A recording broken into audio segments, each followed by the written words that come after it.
Connectez-vous, connectez-vous, connectez-vous, hein, se laisser en même temps, c'est très important.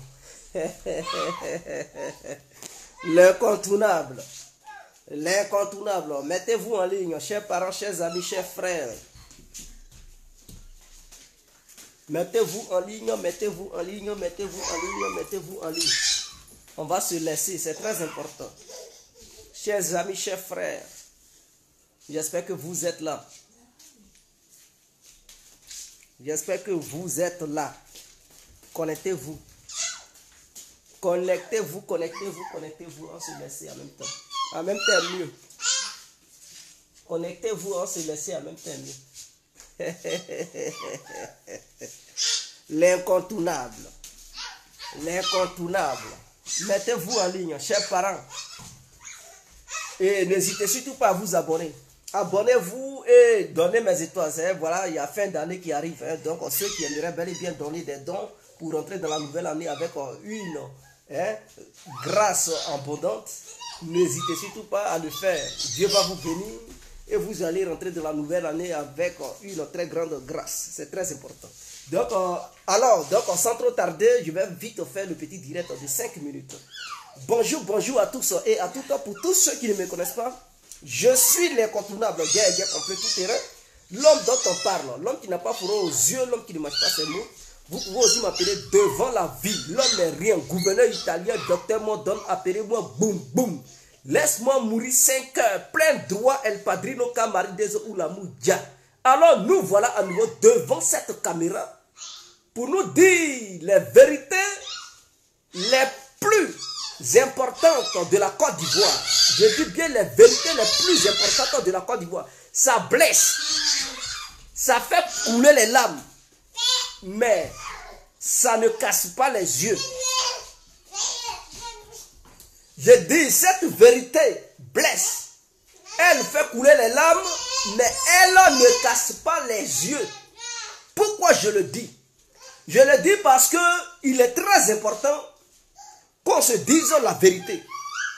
Est-ce que vous comprenez? Il est très important qu'on se dise la vérité. On peut critiquer, on peut dire tout ce qu'on veut d'Alassane Ouattara. Je ne suis pas un pro-Alassane, mais lorsqu'il y a la vérité, disons-la. Disons la vérité. On critique Alassane Ouattara, c'est un Burkinabé, pantalon, ceci, cela, oui, c'est bien beau. On peut le traiter d'étranger. On peut dire c'est un Burkinabé, il vient de Saint-Doux-Lointain. Il n'y a pas de souci. Oh oh! Il n'y a pas de souci. Mais la vraie vérité, c'est que celui que nous, Ivoiriens, on traite d'étranger, est celui-là même qui est le plus grand bâtisseur depuis la mort d'Oufoué. Est-ce qu'on est d'accord, oui ou non? Et il n'y a personne ici qui puisse dire le contraire de ce que l'incontournable Guégué complet affirme ce matin. Sinon, que cet après-midi, il est quelle heure même? Il est 12 heures. Donc, voilà, je peux dire, voilà, hein, cet après-midi ou bien cet à midi. Ce que j'affirme, personne ne peut démentir cela. Alassane Ouattara a lancé au sein de notre nation des grands chantiers jamais lancés depuis la mort d'Oufoué. Il est le seul président, je dis bien il est le seul président qui a pu lancer ces chantiers titanesques, ces chantiers gigantesques au sein de notre nation. Et toutes les régions, en commençant par le nord, le sud, l'est, l'ouest, en traversant le centre, tout le monde bénéficie, je dis bien tout le monde bénéficie des merveilles d'Alassane Ouattara. Je dis bien tout le monde bénéficie de ça. Je ne parle pas de l'alimentation. Chacun de nous peut se plaindre pour dire, bon, il n'y a pas, la vie est chère, ceci, cela, oui, je n'en disconviens pas. Mais on ne peut pas tout avoir, l'argent et le beurre. On ne peut pas tout avoir. Soit Alassane Ouattara se concentrait sur nos politiques sociales, et les gens bouffaient, mais le pays n'avançait pas. Il n'y avait pas de réalisation au sein du pays, ou soit il définissait sa politique, et donc il a orienté sa politique vers le développement. Le développement d'abord, c'est de permettre au pays d'avoir les choses qu'ils n'avaient pas. Des infrastructures, des ponts, des routes, des châteaux d'eau, des antennes téléphoniques à travers tout le pays. Et aussi des sociétés qui manquaient au sein de notre nation. Il a lancé ce projet. Et ce projet est en train de voir le grand jour. Il y avait même des communes en Côte d'Ivoire, précisément dans la ville d'Abidjan, où personne ne pouvait aller sans être agressé. Mais aujourd'hui, à Djamé même là, il a fait un effort pour sécuriser à Djamé. Aujourd'hui, à Bobo, il est là lancé des travaux à Bobo. À Bobo va être joli. À Bobo va ressembler à Plateau. À Bobo est capable de ressembler à Makori, Makori résidentiel, zone 4, et Biétri. À Bobo est capable de ressembler, je dis bien ressembler, à Angré, à Cocody, et j'en passe.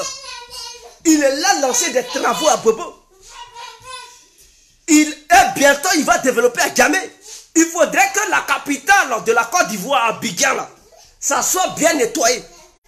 Et moi, ce que j'aimerais suggérer au gouvernement ivoirien, c'est de développer la commune de Port-Boué.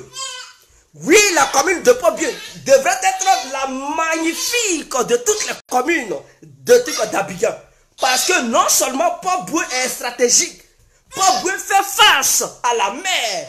Port-Boué, il y a le plus grand aéroport de la Côte d'Ivoire. Donc, il faudrait que les étrangers qui viennent, dès lors qu'ils mettent pied en Côte d'Ivoire, ils descendent à l'aéroport Félix Houphouët-Boigny. Il faudrait qu'ils voient que la Côte d'Ivoire, vraiment, ce n'est pas n'importe quoi. Et que Port-Boué puisse être une commune comme Dubaï, des gratte-ciel. Donc, depuis que tu es dans l'avion, tu vois déjà des immeubles. Quand tu atterris à Port-Boué, à l'aéroport de Port-Boué, quand tu sors de l'aéroport, tu vois les gratte-ciel. J'aimerais que Port-Boué soit une commune comme ça. Il ne faudrait pas que Port-Boué soit délaissé. Parce que arriver en Côte d'Ivoire, c'est la première commune qu'on voit. Il faudrait que Port-Boué soit changé. Il faudrait que le gouvernement voie ce côté-là. Travaille sur ça pour faire travailler, pour faire développer Port-Boué. Il ne faut pas laisser Port-Boué à la traîne. Il faut développer Port-Boué de la manière dont les autres communes se développent. À grande vitesse. Il faut changer Port-Boué, il faut changer Koumassi. Il faut changer toutes ces communes. Il faut les développer. Abidjan doit être comme Dubaï. Il ne doit pas avoir une commune sale. Il ne doit pas avoir une commune où il y a des brigands. Il ne doit pas avoir une commune où il n'y a pas de sécurité. Abidjan doit être comme Dubaï. Faire rêver le monde entier. Quand tu descends à Djamé, on dit waouh, quels sont ces bâtiments? Tu vas à Bobo, waouh, tu vas à Yopougon, waouh, tu vas à Port, waouh, Koumassi, waouh, Makori, waouh. Je dis, il faut développer tout ça, Trashville, waouh. Il faut développer toutes ces communes. En dehors d'Abidjan, mais il faut développer aussi les autres grandes villes. Et cela se fait en ce moment. Alassane a lancé des travaux pas possibles. Il a lancé des travaux gigantesques. Et à Divo là-bas, je vous le dis, je viens de Divo. Je viens de Divo. J'ai appelé ma soeur et dit, ah, vraiment, on n'aime pas Alassane, mais disons-nous la vérité. Ça, c'est ma grande soeur qui me le dit. Elle dit, disons-nous la vérité. J'ai dit, mais à quoi? Elle dit, mais Alassane a mis même courant dans Goudron. J'ai dit, ah! Elle dit, mais le monsieur, vraiment, on le déteste, mais ce qu'il fait là, ça va faire qu'on va le voter aussi, il se présente.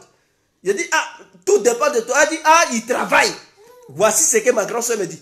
Elle dit, il a développé Divo. Et que quand tu quittais Divo, de la manière Divo était, Divo n'est plus la même chose.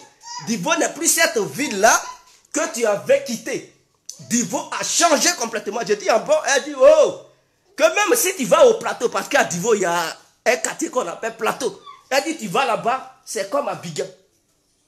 Tu vas à Divo, quartier plateau, c'est comme à Abidjan. C'est comme au Cocody, c'est comme... Elle dit, mais tu vois des bâtiments qui sortent du truc. Tu vois des choses que Alassane a fait. Et que Divo est devenu magnifique. Est-ce que vous comprenez? Donc Divo est devenu magnifique. Et là où je vous parle, il est là bitumer, il veut bitumer truc. La grande voie qui traverse mon village. Ils sont là gratter déjà la route. Ils vont lancer les travaux. Ils ont déjà mis même, la fois passée, j'avais parlé de trucs, d'une antenne orange. Ils ont déjà mis ça là-bas. Et en plus, ils veulent mettre château. Ils sont là faire les travaux pour mettre un château d'eau dans mon village. Donc, mon village est devenu grand. Ce n'est pas loin de Divo.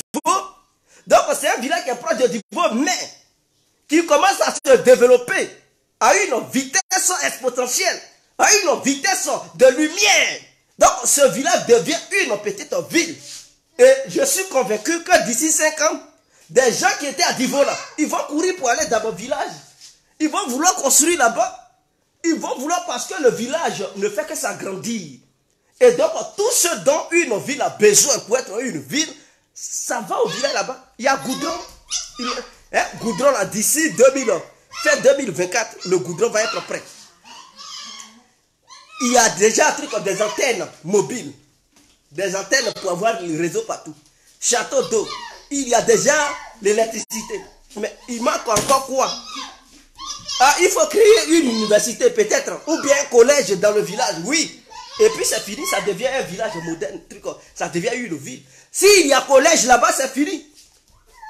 Donc, un monsieur comme ça là, on doit se dire la vérité. Et ce n'est pas à Divo seulement. Et les villages qui sont aux alentours de Divo qui développent. Ils développent toute la Côte d'Ivoire. Je dis bien toute la Côte d'Ivoire. On peut le traiter d'étranger et tout. Mais ce que cet étranger fait là, il fait mieux que ceux qui se disent ivoiriens. Ceux qui se tapent leur petite poitrine de moineau. Qui est, je suis ivoirien. Nous sommes les vrais ivoiriens. Ils sont incapables. Ce sont des incompétents. Des incompétents notoires politiques qui se réclament des vrais Ivoiriens, mais sur le terrain politique, ils n'ont aucune vision, ils n'ont aucun projet pour les Ivoiriens, ils n'ont aucun projet pour le pays, ils n'ont aucune vision à long terme et moyen terme, et ils sont là, ils s'autoproclament Ivoiriens, mais en réalité, ce sont des incompétents. Des petits voleurs qui passent leur temps à voler l'argent du pays, à distribuer ça à n'importe qui, à courir derrière les petites fesses des femmes. Et ils sont là, ils s'autoproclament ivoiriens. Mais l'étranger, on peut tout dire. Oui, il endette le pays. Il surendette le pays. Il prend, oui, quand il endette le pays là, même si on n'est pas clair à 100%, et que peut-être, c'est ça, hein, il n'y a personne qui puisse être sainte. Il n'y a personne qui puisse être sainte sur cette terre. Donc même si on les accuse que non, ils détournent l'argent. Il prend crédit, mais tout ce qu'il fait là, il détourne l'argent, il prend crédit. Mais au moins, il développe le pays. Alassane développe le pays. La Côte d'Ivoire n'avait plus de trucs de flotte d'aviation. Je ne parle pas de l'aviation militaire, mais l'aviation civile. Mais allez-y voir à l'aéroport, faites Félix Houphouët-Boigny, sur le tarmac. Mais il y a des avions maintenant qui sont là. Pourquoi? Il a renforcé ça. Il a renforcé ça. Il a créé d'autres lignes. Côte d'Ivoire, Amérique direct, sans passer par l'Europe. Ça, ce sont des choses à saluer. Des choses salutaires. Mais s'il y avait 10 Alassane dans toute l'Afrique, mais vous pensez que l'Afrique allait être comme ça? L'Afrique allait se développer. Je tiens à vous rappeler, je vais faire quelque chose. Les Chinois, vous voyez la Chine dont on parle aujourd'hui. On peut dire les gens prennent crédit, mais c'est stratégie. Ce qu'Alassane fait là, c'est stratégie. Tous ceux qui viennent investir en Côte d'Ivoire, tous ces grands pays qui viennent investir en Côte d'Ivoire, demain là, quand ils vont finir de développer la Côte d'Ivoire, ils vont envoyer toutes les entreprises en Côte d'Ivoire. Demain, il peut y avoir un président qui peut dire, bon, on n'a plus besoin de vous. On ne paye pas crédit, tout ça là, c'est pour nous. Est-ce qu'ils vont déterrer les entreprises pour voler ça? On ne peut pas leur permettre de démanteler les machines qu'ils ont envoyées là-bas pour partir avec. On dit non, aucune machine ne bouge. Rien ne bouge. Tout ce qui est ici, là, ça nous appartient. Tout ce qui est ici, là, ça nous appartient. Et c'est fini. C'est ce que les Chinois ont fait. Hein? Ils ont laissé les Européens investir. Est-ce que vous comprenez? Ils ont laissé les Européens investir en Chine. Ils ont créé des usines partout. Qu'est-ce que les Chinois ont fait? Et ils n'ont rien dit. On dit, oh, Oh, la Chine est devenue une usine pour le monde entier. Chacun prend son entreprise pour aller en Chine pour faire truc. Les Chinois n'ont rien fait. Ils ont passé leur temps à espionner. Ils ont passé leur temps à apprendre. Et comme ils sont maintenant devenus forts, ils ont appris auprès de tout le monde. Aujourd'hui, maintenant, ils sont maintenant forts dans plusieurs domaines. Vous ne voyez pas les Chinois, ils s'affirment maintenant. Ils disent non, non, non, c'est fini. Vous ne pouvez plus nous piétiner. Tout ce que vous avez amené ici, là. Si vous voulez partir là, laissez ça ici. Ça appartient à la Chine. Tout le monde tremble. Qui va aller démanteler ça là-bas pour fuir? Et les Chinois sont maintenant puissants. Ils sont la deuxième économie du monde. Et c'est cette ruse Alassane Ouattara est en train d'utiliser. C'est ça, Ouattara est en train d'utiliser en Côte d'Ivoire. C'est pas en faisant truc qu'on peut les avoir. Dans la vie, c'est une question d'intelligence. C'est une question d'intelligence. Et Ouattara utilise cette intelligence. D'autres vont dire, oh, on te paye. Personne ne me paye. Un franc de Ouattara n'est pas dans mes poches. Mais je dis la vérité, mes frères et sœurs. Ce que je dis là est une vérité absolue, incontestable. Et vous-même, vous le savez. La haine vous voile la face. La haine en fait que vous ne voyez pas les réalisations de Ouattara. Mais de vous à moi, comparez la Côte d'Ivoire ancienne à la Côte d'Ivoire nouvelle, actuelle. C'est-à-dire la Côte d'Ivoire des années 2000 et la Côte d'Ivoire des années 2020. Est-ce que les deux Côtes d'Ivoire se ressemblent? Est-ce qu'il y a photo? Allez-y voir dans les archives. Dans les archives. Regardez les vidéos qui circulent sur YouTube. Ou bien les photos anciennes de la Côte d'Ivoire et les photos récentes de la Côte d'Ivoire nouvelle. Et vous-même, vous allez voir le changement. Le grand changement qu'il y a. C'est ça qu'on appelle un véritable bâtisseur. Ce monsieur, malheureusement, il est vieux. J'ai dit malheureusement, il est vieux maintenant. Mais s'il était encore jeune, la Côte d'Ivoire vraiment avait eu son grand jackpot de tous les temps. Je peux dire Alassane Ouattara, il est plus bâtisseur que Houphouët-Boigny. Oui, Alassane Ouattara est plus bâtisseur que Houphouët-Boigny. Je dis Alassane Ouattara est plus bâtisseur que Houphouët-Boigny parce que les gens ne cessent de parler d'Houphouët. Écoutez-moi, je vais vous rappeler quelque chose. La Côte d'Ivoire, là, c'est pas Houphouët qui a construit ça, hein. Non, non, non, non, non, non. La Côte d'Ivoire n'a pas été construite par Houphouët. La Côte d'Ivoire a été construite par les Français. Avant que Houphouët ne devienne le président de la République de Côte d'Ivoire, Plateau existait. Les immeubles que vous voyez là-bas, là, ces immeubles existaient. Les deux ponts là, qui relient Treichville au Plateau, c'est pas Houphouët qui a construit ces deux ponts. Il y a un pont construit par Houphouët, mais il y a l'autre qui a été construit par la France. Donc, Houphouët a fait plusieurs années au pouvoir. Qu'est-ce qu'il a construit? Un seul pont. Au sein de la capitale, un seul pont. Je vous dis, Houphouët a duré au pouvoir en Côte d'Ivoire. Jusqu'à même il est mort au pouvoir. Il a construit combien de ponts à Bigan? Qui peut dire le contraire? Il a construit un seul pont. Même si on veut bien voir, ce n'est pas lui-même qui a construit le pont Félix Houphouët-Boigny. Ça a été construit par la France qui a mis son nom là-dessus. Houphouët n'a pas construit quoi que ce soit à Bigan. Les immeubles, les gratte-ciel que vous voyez, ce n'est pas Houphouët qui a construit. S'il a construit beaucoup, peut-être il a construit 2 immeubles. Il a laissé la Côte d'Ivoire comme ça. Est-ce que vous comprenez? Donc c'est ça la vérité. Mais Alassane est venu là, il n'a même pas encore fait 20 ans au pouvoir. Il n'a pas fait 15 ans au pouvoir, mais vous voyez ce qu'il fait.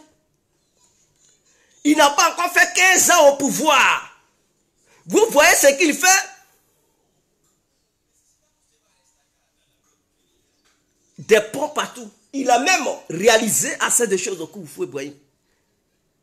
Ce qu'il réalise là, ça dépasse même. Si Houphouët avait travaillé comme Alassane, je vous dis, la Côte d'Ivoire allait être comme Dubaï de l'Afrique. Si Houphouët avait eu les mêmes compétences et la même capacité que Alassane a aujourd'hui, je vous le conjure et le jure que la Côte d'Ivoire allait être comme Dubaï. Est-ce que vous comprenez? Donc c'est ça la vérité. Et Houphouët même a vendu le pays. Houphouët, il est le père de quel? Le père de la nation. Il a trahi le pays. Oufoué a fait quoi? Il a pris l'argent de la Côte d'Ivoire pour envoyer ça à Rome, pour confier ça au pape. Parce qu'il se disait qu'il était trop catholique, trop chrétien. Il prend les biens de la Côte d'Ivoire, il envoie ça en truc, hein, en Italie. Il dit au pape, il était ignorant. Oufoué était un président vraiment ignorant. Je dis bien très ignorant. Il donne des milliards de la Côte d'Ivoire au Vatican. Et il dit non, le jour la Côte d'Ivoire sera en paix, donnez cet argent aux Ivoiriens. Mais lui, Oufoué, en donnant ça, il n'a pas réfléchi que là où l'argent l'a parté, là, ça n'allait plus jamais revenir en Côte d'Ivoire. Pourquoi il n'avait pas pris cet argent qu'il partait garder à Rome pour construire des villes, pour développer la Côte d'Ivoire? Mais il prend ça, il donne ça aux Italiens là-bas, aux Romains, et il dit non, ça y est, j'ai gardé ça là-bas. C'est vraiment du n'importe quoi. Oufou était un président ignorant, vraiment. C'est la vérité. Il était vraiment ignorant. Alassane ne peut pas faire cette erreur. Prendre les biens de la Côte d'Ivoire pour aller garder ça au Vatican. Pour dire, bon, moi, Alassane Ouattara, je suis vieux, je ne serai plus là. Le jour où la Côte d'Ivoire sera en paix, prenez cet argent pour donner ça au président qui va réunir tous les Ivoiriens. Quels sont ces idioties? Il ne peut pas jamais faire cette erreur. Et c'est ce que Oufou avait fait. Oufoué n'avait pas, il n'était pas un visionnaire, il ne voyait rien du tout.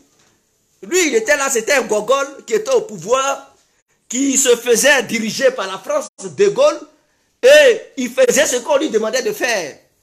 Alassane, bien sûr, on peut dire, il est ami à la France. Il fait ce que la France lui demande, mais lui aussi, il résiste pour le bien-être de la Côte d'Ivoire. Prenez les autres présidents africains. Eux tous là, ils sont amis à la France, hein. Prenez Bongo, Ali Bongo. Prenez Sassou Nguesso. Prenez, je ne sais même pas, tous les autres présidents, même Blaise Compaoré qui était au Burkina. Ils étaient tous amis à la France. Mais est-ce qu'ils se sont souciés de leur pays? Ils prenaient des crédits, ils endettaient leur pays. Mais ils ont réalisé quoi dans leur pays? Rien du tout, nada, niente. Niente, nein, rien. Ils n'ont rien réalisé. Ils ont laissé leur pays dans un état, hein, délabré. Dans un état décadent. Ils n'ont rien réalisé dans leur pays. Mais Alassane Ouattara, malgré que on dit il est une marionnette de la France, mais lui, il bâtit son pays. C'est ça la différence entre Ouattara et les autres. Est-ce que vous comprenez? Il y a marionnette et puis il y a marionnette. Il y a des marionnettes là. Ils sont rusés. Tu les utilises, mais eux aussi, ils luttent aussi pour leur nation. Et il y a des marionnettes, ils n'en ont rien à foutre de leur nation. Ce sont des trucs, des caniches suiveurs qui font tout ce qu'on leur demande, qui ne se soucient pas de leur peuple. Le Bénin là, lui qui est là-bas, c'est une marionnette. Le Togo, le Burkina, je parle des anciens présidents, hein. Le Mali, l'ancien président malien, tout cela, mais ils ont fait quoi pour leur pays? Rien. Ils ont fait quoi? Ils n'ont rien foutu là-bas. Ouattara n'a même pas encore fait 15 ans de pouvoir. Vous voyez ses réalisations. Vous voyez ces réalisations. J'aimerais que les autres présidents qui vont prendre la relève, quand Ouattara ne sera plus là, ils soient comme Alassane.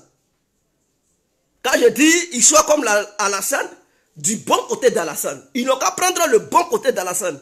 C'est-à-dire, c'est Alassane qui construit le pays. C'est Alassane qui développe le pays. C'est Alassane qui investit dans le pays. Sur tous les plans. Ils n'ont qu'à utiliser ce bon côté d'Alassane. Mais malheureusement, on va avoir des présidents gueulards. Des présidents qui vont trop parler. Oh, on est Ivoiriens. Nous sommes des vrais Ivoiriens, mais en réalité, qui ne vont pas faire quoi que ce soit pour le pays.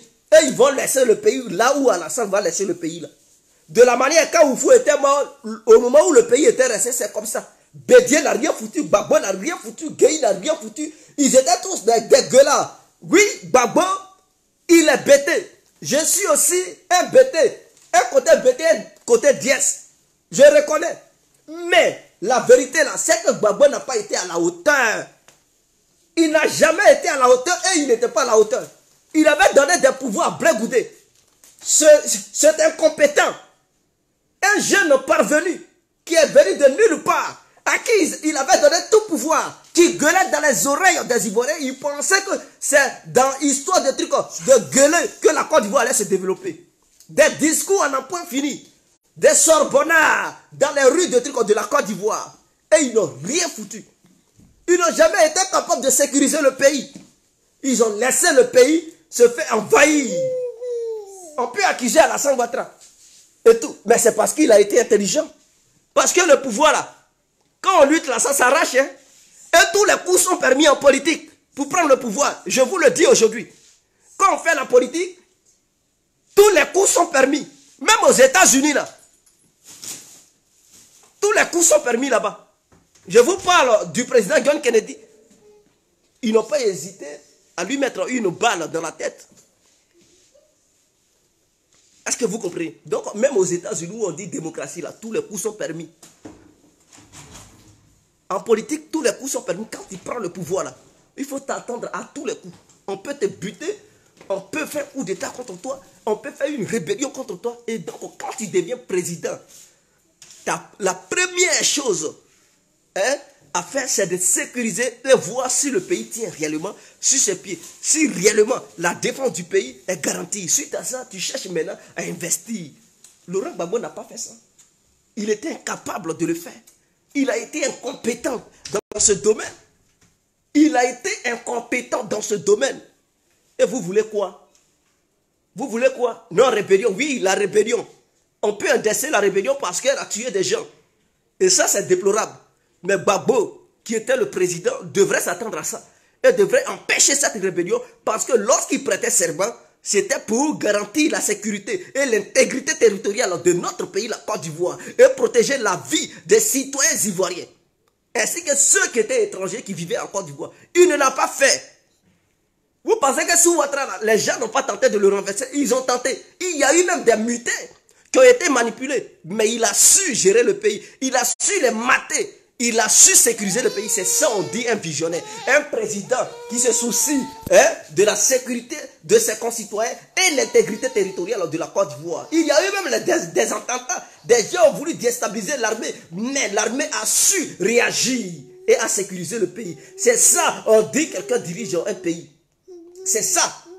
Vous pouvez avoir la haine. Vous pouvez me critiquer. Mais ce que je dis au fond de vous, vous le savez. Vous savez au fond de vous que ce que je dis, c'est la vérité. Vous pouvez traiter Alassane Ouattara de tout nom. Mais sachez bel et bien que le monsieur là, c'est dur. Le monsieur, c'est un dur. Et le monsieur, il est là. Fait de la Côte d'Ivoire un pays rayonnant. Un pays émergent. Donc son slogan émergent là, il n'a pas volé. C'est un slogan qui mérite d'être à sa place. Est-ce que vous comprenez? Est-ce que vous comprenez?